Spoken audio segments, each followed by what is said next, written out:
안녕하세요. បាទថ្ងៃនេះរីករាយជួបគ្នាសារជាថ្មីជាមួយនឹងទម្រង់វេយ្យាករណ៍ E ខា Anieo វិញម្ដង E ខា Anieo ភាសាខ្មែរប្រែថាមិនមែនជានាមមួយនោះទេខ្ញុំសូមជម្រាបជូនថានាមនៅទីនេះគឺសំដៅ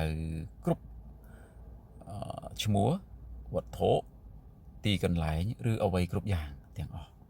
ឲ្យតែនាមគឺយើងអាចដាក់នៅទីនេះបានតើគេប្រើដូចម្ដេចនោះសូមបងប្អូនតាមដានទាំងអស់គ្នាបាទ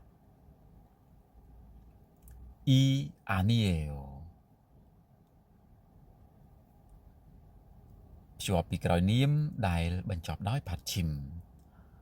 បាទពាក្យដែលសំដៅទៅលើផាត់ឈីមគឺជាពាក្យដែលបញ្ចប់ដោយព្យញ្ជនៈនៅខាងក្រោមស្រៈសូមមើលឧទាហរណ៍ពាក្យទាំងនោះទាំងអស់គ្នា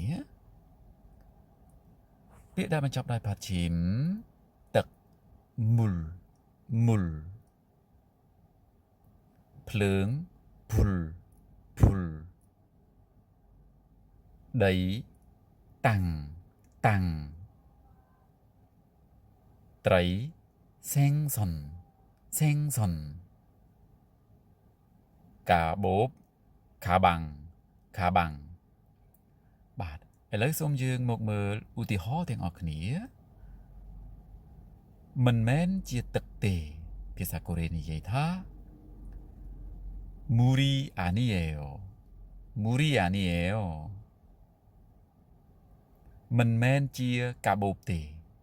ភាសាកូរ៉េនិយាយថា 가방이 아니에요 បាទចុះទម្រង់មួយទៀតតើយើងប្រើដូចម្ដេច Ka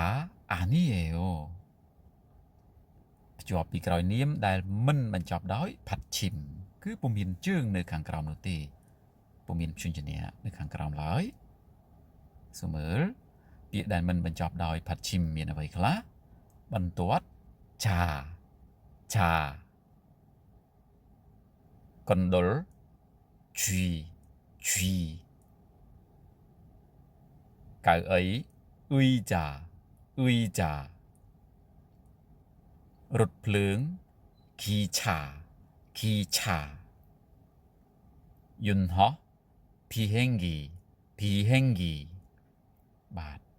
ឥឡូវសូមមើលឧទាហរណ៍ទាំងអស់គ្នាមិនមែនជាបន្ទាត់ទេ 차가 아니에요 មិនមែនជាយន្តហោះទេ 비행기가 아니에요 បាទឥឡូវបងប្អូនទាំងអស់គ្នាអាចសរសេរជាឧទាហរណ៍តាមដែលបងប្អូនអាចសរសេរបានប្រសិនបើបងប្អូនពេញចិត្តសូមជួយ